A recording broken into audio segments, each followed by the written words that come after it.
Ell és David Guerrero i ens escolta des de Madrid, o potser Tres Cantos, no lo ubico bien. David Guerrero, ¿qué tal? ¿Cómo estás? ¿Qué tal? Muy buenas. ¿Cómo estás, Sergi? ¿Qué tal todo? Muy bien. De Madrid, Tres Cantos. Bueno, haces una conferencia pasado mañana en Tres Cantos, creo, o mañana. Sí, tengo conferencia en Tres Cantos el jueves, en Alcalá de Henares el viernes y la semana que viene el jueves en Pamplona y alguna que otra más. En estos días, bueno, pues el libro que, fíjate, hace ya un año Sí, que se publicó, sí. bueno, pues de actualidad, no solo por lo que ha ocurrido con este futbolista del Getafe, con Jankto, sino también, bueno, porque el domingo celebramos el Día contra la LGTBI-fobia en el deporte. Ujú. Bueno, se pone otra vez de actualidad y de nuevo, bueno, pues con mi ponencia sobre el género y el colectivo LGTBI en el deporte, pues me vuelven a llamar de un montón de administraciones, de instituciones y de medios de comunicación como vosotros, Sí. de amigos como tú, Sergi. ¿Has visto la portada de Marca en el día de hoy? Primero, el primer impacto, porque puede ser que alguien te lo haya dicho, mira el Marca, mira el Marca. Lo primero que has pensado cuando has visto, además, a grandes titulares, soy homosexual, ya no quiero esconderme. Pues sí, claro, lo he visto. Además, tuve la suerte de hablar con Marca para poder un poco aportar esa visión que también desde el colectivo y desde el activismo tenemos con esta noticia. Sí. Es importante, es un paso adelante, se suma a una lista muy reducida de jugadores en activo que han dado el paso y han querido hablar de su orientación sexual no normativa de forma pública, Mm. pero sigue sin ser suficiente. Y sobre todo creo que necesitamos hacer una reflexión importante sobre qué vamos a darle a esta persona, ¿no? ¿Qué va a encontrar Hanto en las próximas semanas, en los próximos meses en su carrera deportiva, siendo ya abiertamente una persona homosexual? Mira, a mí me gusta Sí. que más Marca haya puesto el ya no quiero esconderme, porque en esa declaración en la que, bueno, él decide hablar de su orientación sexual, hablar de sí mismo, de su libertad, ¿no? Sí, sí. Utiliza ese término, esconderse, miedo, violencia, prejuicios, todo eso dice en ese vídeo. Sí, sí. Y nos tiene que hacer reflexionar sobre si todo esto lo están viviendo otros jugadores de fútbol en otras ligas, en otros equipos, en otros clubes, ¿no?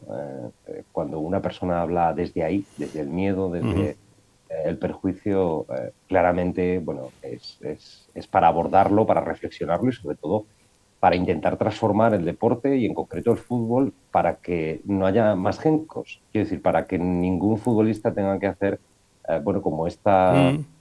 heroicidad de Sí, hablar de ¿eh? su vida, de su libertad personal. ¿Por qué el fútbol? ¿Por qué el fútbol? Porque es el deporte que tiene más calado, que tiene más sonido. A ver, no es normal este porcentaje de un futbolista de los miles y miles y miles de futbolistas que hay en el mundo, que salga uno y que lo diga. Porque se esconden. Yo no lo sé, yo sinceramente no lo sé. Bueno, pues como Sabiendo, siempre, disculpa David, sabiendo que, a ver, que no tienen ninguna obligación a decir eh, lo que hacen en su vida privada. No hay ninguna obligación, ninguna, ¿eh? Como si a usted le gustan los gatos, pues me parece muy bien, pero es que no lo acabo de entender. Es verdad que en comparación con otros deportes o con otras ramas de la sociedad, no es normal este porcentaje. Siempre me he preguntado por qué el fútbol, cuando sabemos que estas cosas pasan.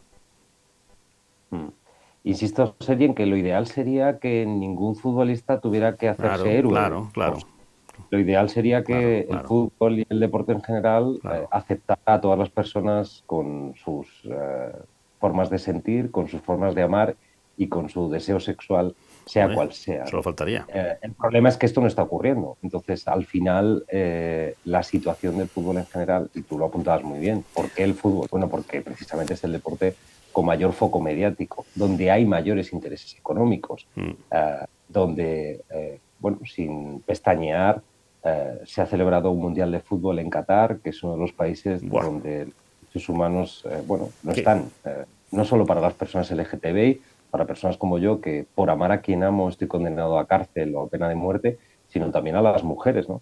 Que en el país catarí, bueno, pues no tienen ningún derecho, ¿no? O los pocos que han ido conquistando son mínimos y siempre sujetos a la autorización de su tutor o de su wali, ¿no? Claro, cuando el fútbol se vende de esta manera, cuando el fútbol profesional se vende de esta manera, la situación es complicada. el insulto más habitual en los campos de juego, en las gradas, en las ligas europeas, es el de maricón. Sí. Y en España, por ejemplo, sale gratis, ¿no? Yo siempre digo que aquí pueden sancionar a un club, pueden cerrarle un campo. Es una herramienta difícil, pero a veces ocurre cuando hay insultos racistas. Yo creo que Sí. en eso sí se ha avanzado bastante, ¿no? Pero, sin embargo, maricón es gratuito. Esto es así. Cuando esto es así, cuando los clubes, desde mi punto de vista, no hacen el esfuerzo suficiente como para reivindicar y apoyar a los futbolistas que no sean normativos, y cuando lo que tenemos cada día en la prensa, en los medios de comunicación, son comentarios machistas, homófobos, LGTBI fóbicos, violencia en el fútbol, bueno, es difícil que un futbolista sea capaz de ser libre si es que es homosexual, ¿no? Eh, y por encima de todo eso, en el análisis está en que solo hay 3 ejemplos en la historia en el fútbol europeo, ¿no? Sí. Justin Fasano, que fue el primero hace 30 años, Exacto, todos exacto. conocemos el antecedente, por eso celebramos el 19 de febrero el Día contra la LGTBI en el deporte, y Justin Fasano terminó suicidándose después de que acabaran con su carrera deportiva, de un juicio público, de un rechazo hasta de su hermano, que le llamaba paria después de hablar de su Joder. orientación sexual no normativa. Hace muy poquito, en 2021, fíjate, han pasado casi 30 años Sí, sí, sí. hasta que apareciera un segundo personaje en el fútbol europeo, en este caso Jake Daniels, que lo hizo con 17 años. Es verdad que lo que dijo es, en cuanto empezó a ser un jugador de relevancia, ¿no? en el Blackpool, Jake decidió no seguir adelante en su carrera sin decirlo, y con 17 años, muy jovencito, dijo que quería ser libre en todo ese desarrollo deportivo profesional, ¿no? Sí. Y ahora, en este 2023, pues Hampton. ¡Ay! Ojo, el iPhone. Se me ha caído justo Quería irse a dormir el iPhone. Sí, sí.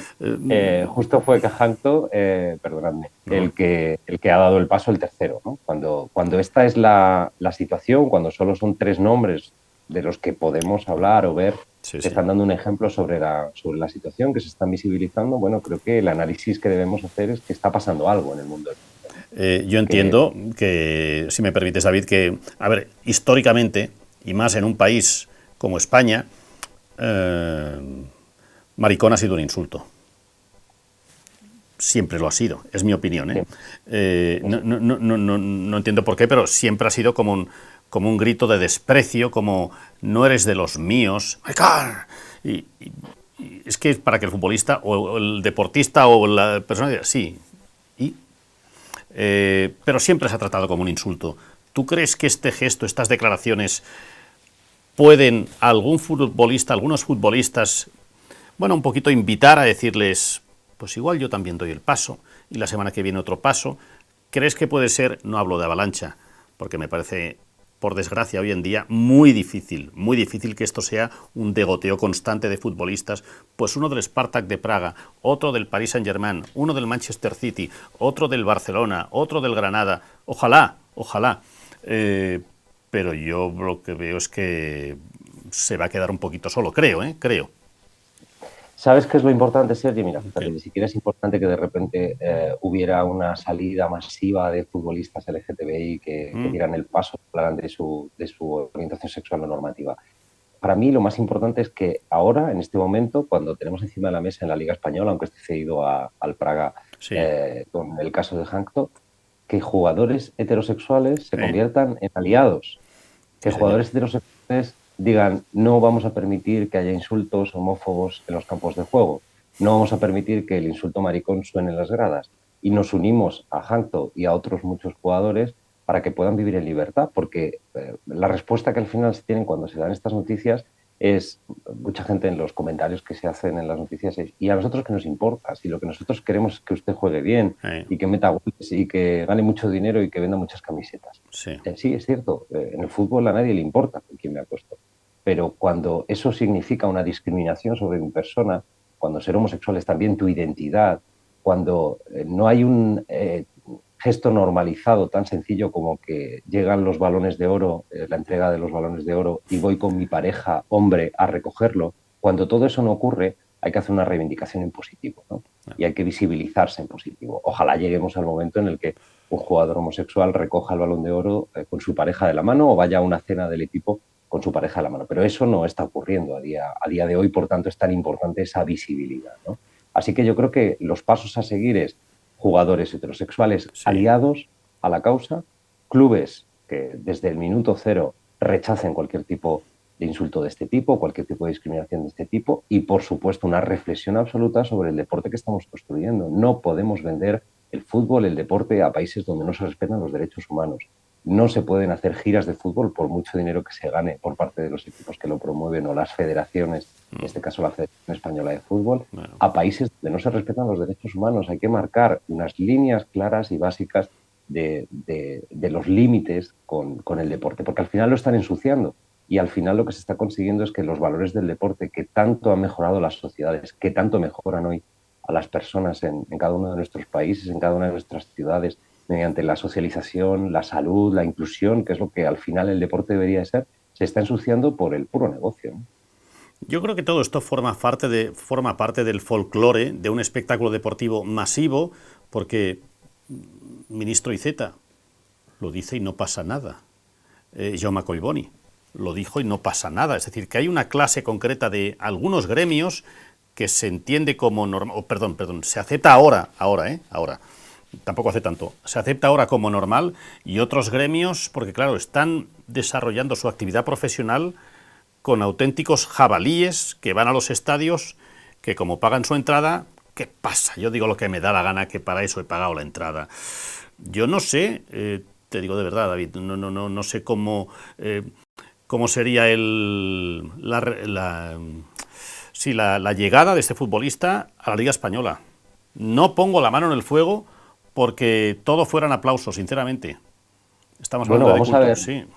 vamos a ver, Sergi, cómo son los partidos que va a tener Gento en Praga. Sí, claro, Cuidado por eso, que por en eso. esa zona tampoco son sencillas las cosas, ¿eh? Lo sé. Veremos qué pasa también en la Liga Española. Pero fíjate, tenías razón. Estamos en uno de los países, en Europa en general, casi todas las leyes están muy avanzadas con respecto al colectivo LGTBI. Mm, Es verdad que hay una visibilidad en casi todas las profesiones ya. Ministros, sí. como bien decías, Que sí. tenemos científicos, tenemos abogados, tenemos presentadores de televisión, periodistas. Exacto, sí. Creo que hay una visibilidad absoluta en el mundo en general en la sociedad. ¿Y por qué en el deporte no? ¿No? ¿Por qué en el fútbol no? Tú decías, bueno, esas gradas donde, bueno, yo creo que mucha gente las utiliza como una forma de soltar su propia frustración. Desahogo, sí. Bueno, pues estaría bien que fueras al deporte con tu desahogo hecho de casa. Quiere decir que estaría bien que en los campos de juego celebráramos y disfrutáramos del deporte, ¿no? Y no hiciéramos esos gestos de violencia tan terribles que son continuos. Pero como digo en Corres como una niña, en el ensayo que he publicado con la editorial Dos Bigotes, es que el deporte tiene una raíz más profunda, que es el machismo absoluto y considerar que solo los hombres heterosexuales y cis son buenos deportistas y que el resto somos sucedáneos, ¿no? Y ahí se incorporan las mujeres a las que llevamos discriminando históricamente en el mundo del deporte, a las que Sí. no se les da el papel que se merecen, a las que no se les dan los salarios que deberían tener, y también al colectivo LGTBI. Claro, es que un hombre gay, para el ideario de esas personas que reculan y que consumen el deporte de esta forma tan violenta, un hombre gay no puede ser buen deportista. Esto está en su cabeza. Eh, de nuevo Adiós, el iPhone que se va a dormir. se queda la cama. Es normal.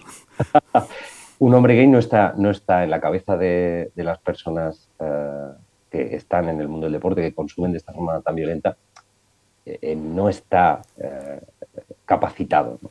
Le falta testosterona, le falta brutalidad, le falta arrojo, ¿no? Fíjate, Sergi, que yo empecé en esto del deporte y del activismo en un equipo de rugby LGTBI, En un equipo de donde rugby LGTBI. LGTBI inclusivo fue el primero de España en su momento. ¿Es el único ahora? ¿Es el único? Ahora hay otro en Cataluña que se está formando, en Barcelona. Sí. En la península ibérica también tenemos en Lisboa, pero en toda Europa hay muchísimos. Hay en Francia, hay una gran cultura sobre esto, en Inglaterra, en Alemania. Hay un montón de clubes LGTBI inclusivos. Como sabes, en el rugby los equipos toman una bandera social, ¿no? Por la Sí. que, como una tradición, ¿no? Tener como una causa social, una causa de activismo. Y al final nosotros lo que agarramos fue la visibilidad del colectivo LGTBI. ¿qué creíais? Yo lo decía mucho cuando fui presidente durante 4 años de Madrid Davis Club de Rugby, y a la gente de la federación, cuando ganábamos partidos o cuando peleábamos un buen partido, yo les decía, pero ¿qué pensabais?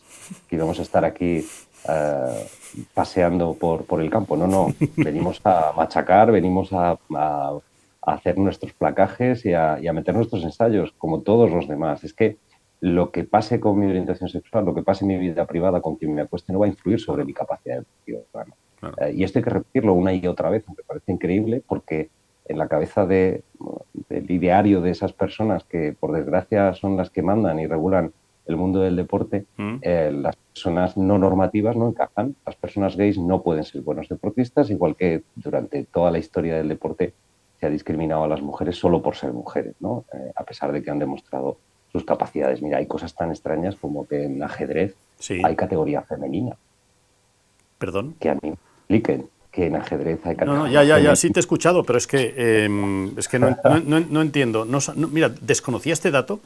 En Sí, ajedrez hay categoría femenina, que es que pasa, que es en un tema ajedrez de hay categoría masa femenina, sí, sí. cerebral, o sea, no sabía. No sé si, a no ser que usemos nuestros órganos sexuales para mover las piezas, tiene poco sentido, ¿no? Yo creo. En fin, es de nuevo un ejemplo de poner a las mujeres en un lugar diferente, en un lugar menor, ¿no? Infravalorar su trabajo en el mundo del deporte. ¿Y sabes lo peor de todo esto, Sergi? Yo creo que esta es la reflexión importante que tenemos que trasladarle a todo el mundo. Que el fútbol profesional, el fútbol de élite, pero Sí. también el profesional y el deporte de élite es el que practica el 6% de la población. O sea, las personas que hacen deporte profesional, que ganan esas millonadas que vemos cada día en la televisión y en los medios de Mucho porcentaje veo, David, un 6% de la población.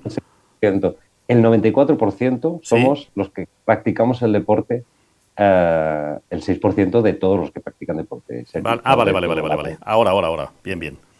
El 96% de las personas que practicamos deporte somos personas que hacen deporte en ligas municipales, en ligas universitarias, en deporte base, en ligas menores, en las calles, en los gimnasios, en los parques, en los jardines. Ese deporte es mayoritario, somos mayoría. Entonces, vamos a construir un deporte de valores, vamos a construir un deporte inclusivo, un deporte mixto, un deporte donde la salud sea lo importante, donde ganar sea importante, pero no lo más importante, donde lo más importante sea el reto de superarte a ti mismo y sobre todo que no nos ensucien, ¿no?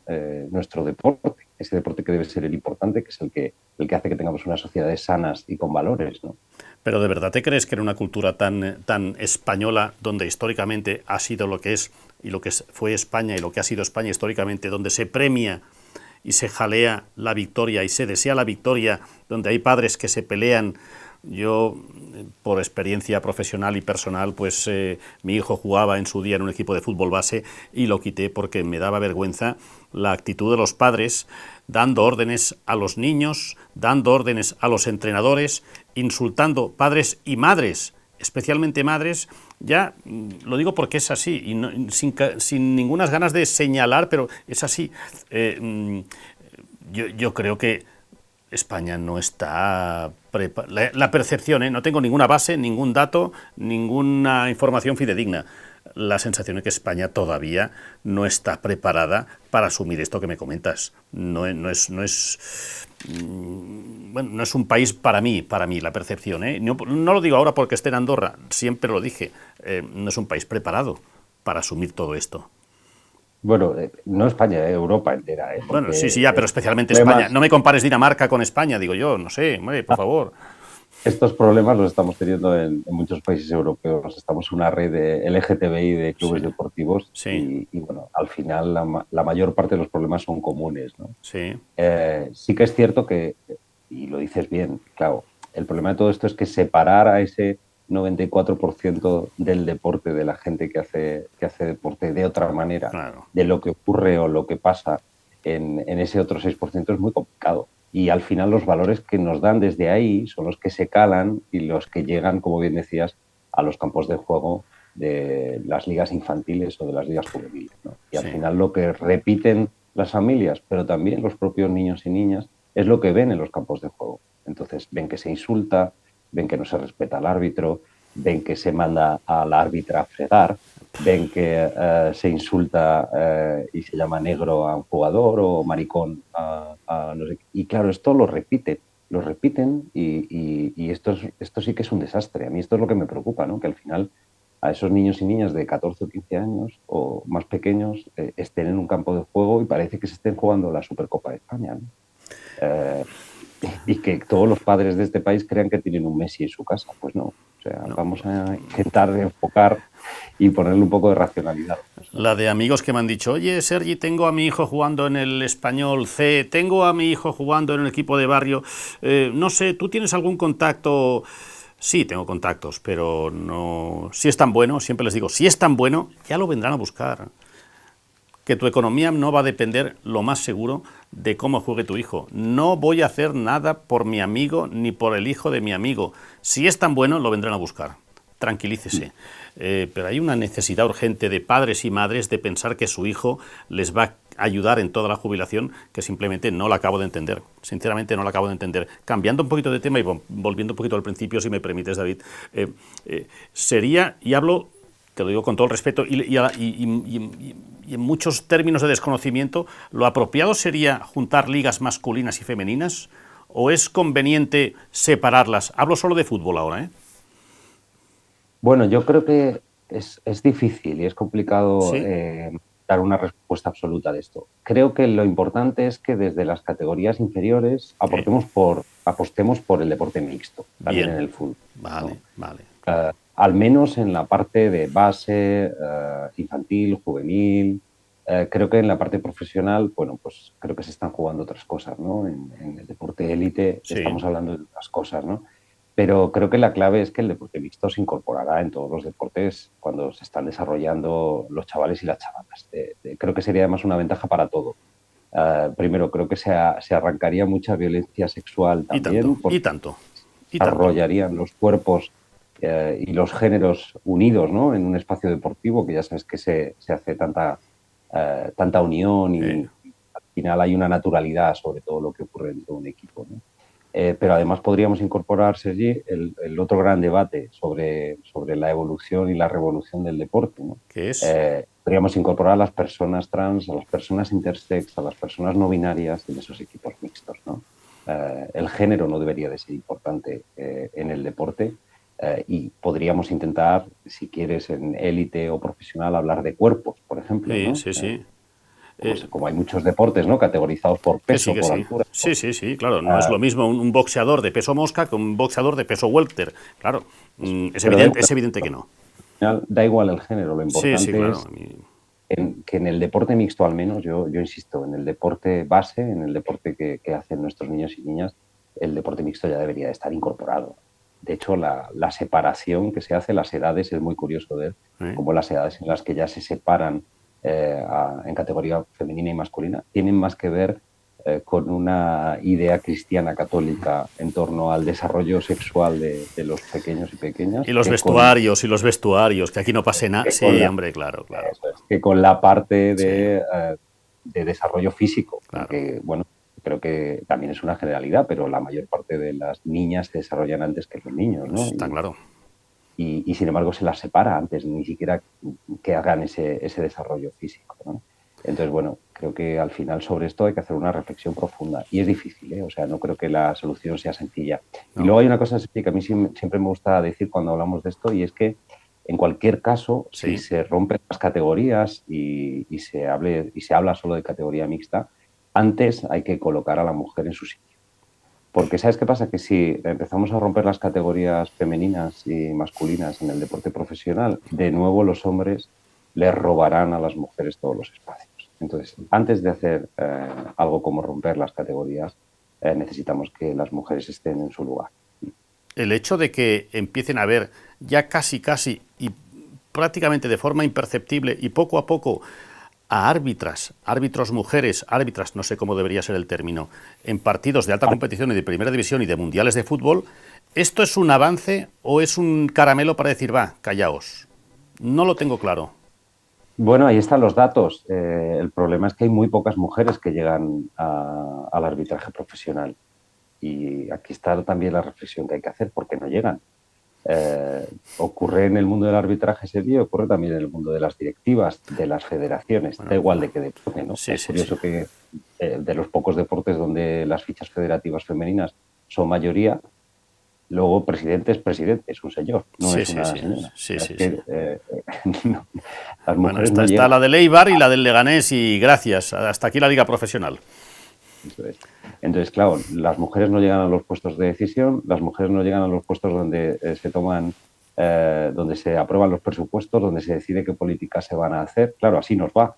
Al final tenemos a un montón de varones con una visión heterosexual, con una visión absolutamente heteropatriarcal que deja a las mujeres fuera y claro, es muy complicado. Y luego están, bueno, pues tres mujeres, cuatro mujeres que Sí. destacan, que las colocan y un poco para limpiar la imagen. O sea, ¿por qué no hay mujeres profesionales en el mundo del arbitraje en todos los niveles y de una manera más equitativa con respecto a los varones? Bueno, pues esta es otra reflexión, este es otro síntoma de lo que está pasando en el mundo del deporte, ¿no? O porque a las mujeres o se vende como una gran victoria que haya un partido de liga femenina donde solo arbitran mujeres. Esto no lo vendían las federaciones. Y yo No, decía, no. hombre, pues lo suyo es que fueran todas mujeres arbitrando un equipo masculino, ¿no? Un partido masculino, ¿no? Sería mucho más interesante y sería un hito mucho mayor, ¿no? Lo sería, lo sería. Mira qué bonito está la Seu d'Urgell, Andorra. Aquí estamos durmiendo. Se avanza también poco a poco, pero es verdad que estamos delante de paredes y fronteras muy, muy, muy complicadas y con una historia muy difícil de romper según las tradiciones que hemos tenido tanto en España como en Andorra como en muchos otros países europeos. Largo me lo feáis. A mí me gustaría tener hoy, que es el Día de los Enamorados y que hemos dedicado una buena parte del programa a hablar de la radio, como ayer fue su Día Mundial, y del amor. Bueno, pues qué caray, ponerle unas gotas de normalidad a la vida. Este programa se llama La Vida y ojalá que de aquí a un año, cuando vuelvas a estos estudios, o si puedes intervenir por Zoom, digas, bueno, Sergi, ¿te acuerdas aquel 14F que hablamos? Pues mira, algo ha salido bien o algo hemos avanzado. El problema es que yo tengo la impresión que la frase será algo hemos avanzado. Y me gustaría Bueno, ser optimista, que lo soy por naturaleza. yo también lo soy, Sergi, pero yo confío en que las cosas van a ir cambiando.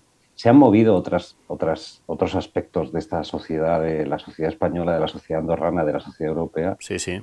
mucho más difíciles y en menos tiempo. O sea que puede ser posible. Quiero decir, yo estoy convencido. Y al final es una cuestión de ser capaces de trasladarle a todas las personas que nos están escuchando y viendo hoy aquí en la vida o a través de los medios de comunicación los que estamos hablando, como en Marca, ¿no? Que hacía declaraciones para ellos ayer. Sí.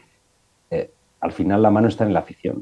O sea, es que el Uf, poder de la pues, afición es pues, la pues, pues clave. vamos Entonces mal, vamos mal, tendremos vamos que mal. concienciar, tendremos que convencer, tendremos que explicar por qué es tan importante que el deporte sea diferente. Y fíjate, por encima de todo, a mí me parece que es interesante, eh, eh, teníamos miedo desde los colectivos, desde el activismo, que el Mundial de Qatar y lo que estaba ocurriendo allí pasara absolutamente desapercibido, como ocurrió con la Supercopa de España en Arabia Saudí, ¿no? Sí. Y sin embargo, este Mundial de Qatar ha sido un Mundial de reivindicación. Sí, pero no hemos Se, visto nada, David. Hemos visto muy poco, no han dejado. Los jugadores se han callado desde el segundo partido, han hecho alguna pero forma. Yo hasta esa esperaba intención. más. Pero Seguramente, fíjate, disculpa, seguramente porque tenían, seguramente no, ya te lo digo yo seguro, porque tenían órdenes de las federaciones para decir, oye, pero hemos visto muy poco. bueno, pero esa represión que el propio Qatar ha tomado sobre los jugadores, ¿no? A los que les decían, si os ponéis el brazalete arcoíris, os Irán, expulsamos claro. de los ¿Esto qué, partidos, qué ¿no? es esta mierda? ¿Qué es esta mierda? Pero esto ha hecho que se haya escrito mucho, que en los Sí, medios de sí, sí, comunicación se haya sí. hablado Ya. mucho por primera vez. De otra manera hubiera pasado más desapercibido. Esa propia También, represión que han también. intentado hacer se les ha vuelto en contra, ¿no? Y se ha hablado muchísimo de lo que estaba pasando y de los gestos que al final sí aparecieron, ¿no? De ver, por ejemplo, pues ministras europeas con el brazalete Correcto, eso sí. al lado de la grada. Bueno, todas estas cosas que son muy importantes. Se ha hablado más que nunca de la Sí, situación de Qatar, sí, de sí. la pena de muerte, de la persecución de las mujeres, de los trabajadores que han Sí, sí, sí. fallecido construyendo los campos de juego del Mundial. Bueno, se ha hablado mucho de todo eso y eso nos tiene que hacer reflexionar, ¿no? Yo creo que el Mundial de Qatar también ha servido para volver a denunciar que lo que está pasando en el mundo del fútbol es una verdadera vergüenza y que está perdiendo todos los valores a cada paso, ¿no? A cada venta a cambio de cataríes o de petrodólares, ¿no? A mí me ha sabido mal una oportunidad que tenían los deportistas, las federaciones, que una vez más, aunque sea por postureo, lo voy a repetir, aunque sea por postureo, la política ha adelantado al deporte. Y yo creo que lo normal hubiera sido que el deporte capitaneara esta bandera de la normalidad, ya no pido de otro tipo de discurso, sino de la normalidad, y se pusiera por delante de la política. Joder, pero sí, no puede ser, no puede ser que ganen. Pero bueno, ha ganado la política con gestos, con representaciones, con amuletos, con señales, pero poco... A mí me dio mucha envidia, Sergi, la selección alemana, que si recuerdas, Sí, señor, sí, señor, sí, señor. apareció ahí tapándose la boca, ¿no? Sí, Haciendo sí, sí. taparse, Lo taparse hizo la boca. un partido. En el primer partido, sí, así fue. Un partido, Y esto no... no lo hemos visto en otras selecciones, como la española, ¿no? Que no Ya, hemos ya. visto ni un solo gesto, ni de la federación ni de la selección. Pero claro, es que la Federación Española está vendiendo todo a esos países. Quiero decir, la Supercopa de España está en Arabia Sí, Saudí, sí, sí, sí. que están sacando mucho rédito económico de dejar a un lado los derechos humanos y la decencia, ¿no? Por eso tengo muy poca fe. Vuelvo a la argumentación que te hacía hace un ratito. Tengo muy poca fe en lo que pase en España. Por intereses, bueno, pues por una historia que lleva España impregnada en su espalda. No quiero acabar en este tono decadente, aunque lo piense, esta conversación más que entrevista con David Guerrero. Gracias, como siempre, por estar, por comunicar y por visibilizar. No paras, nos lo has dicho al principio de la conversación, de la entrevista, comentando temas, no paras de hacer conferencias yo pensaba que me enseñarías el libro, Corres como una niña, pero es verdad que para la próxima te diré que nos lo enseñes y así tendremos esa visión de lo que algunas cosas te habrás callado por lógica y lo que habrás sufrido. Gracias por verbalizarlo, David.